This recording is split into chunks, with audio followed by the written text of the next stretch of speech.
Shell shock is a catch-all term. It's a descriptor used to describe the symptoms suffered by men fighting in the First World War.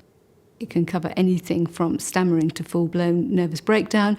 It can cover nervousness and irritability, and at the same time also functional neuroses such as hysterical deafness or hysterical blindness. So it's not medically a helpful term as people recognised at the time, but it was an emotionally important term. It made sense to people.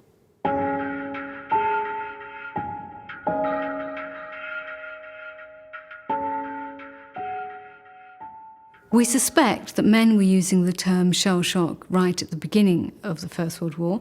It's not in evidence, it's not in print until February 1915, when Charles Myers, the consulting psychologist to the British Expeditionary Force, referred to it in an article in the Lancet. And after that point, the term shell shock was very widely used. It makes sense because it creates a very graphic illustration of the battlefield. It creates a strong link between the exploding shell and the shock in the man. Also, it's tied into a sort of old soldier's lore. Before the First World War, soldiers used to talk about the wind of the shell, that a man very, very close to an exploding shell, or if a man, for example, had a bullet whiz past his ear, he could, after that point, become mentally disturbed in some way because the changing air pressure had affected the fluid in the brain. And this is why old soldiers talked about being windy or having the wind up if they were excessively afraid. So the term shell shock has some kind of a connection to this old soldier's belief in the wind of the shell, and it simply made sense to so many people that despite military authorities trying to outlaw it, people continued to use it throughout the war and afterwards.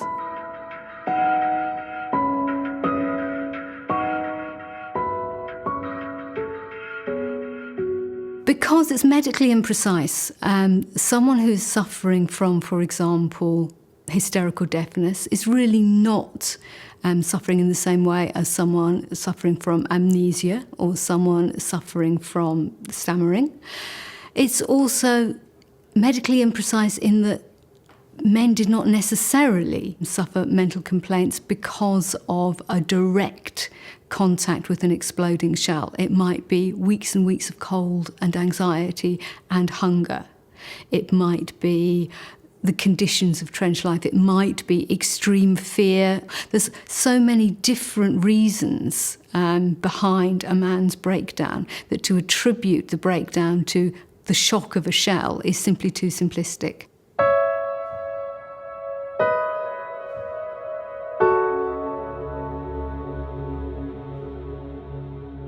Shell shock is tied up with masculinity because to be a man, to be essentially masculine, whether you're working class or whether you're from one of the elite classes, the central tenet of masculinity is to control your emotions. And clearly shell-shocked men were not controlling their emotions. And so there's a loss of masculinity implied in shell shock.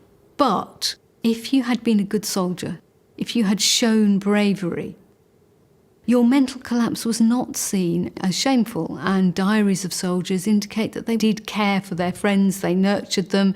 If they thought that they were showing the symptoms of incipient breakdown, they would go out of their way to protect them. So shell shock, in some cases, could be seen as a respectable war wound.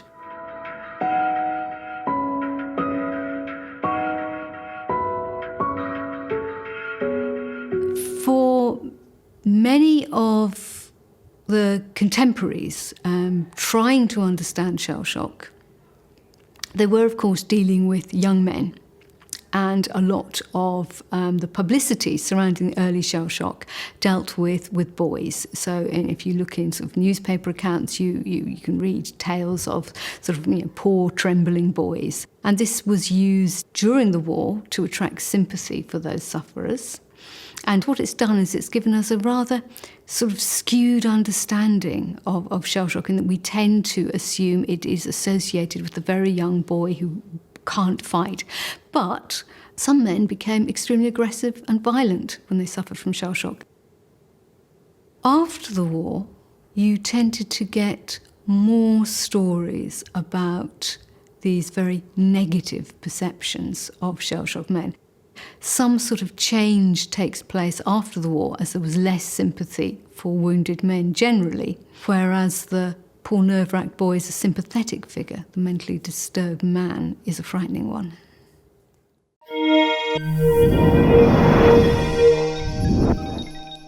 Get more from the Open University. Check out the links on screen now.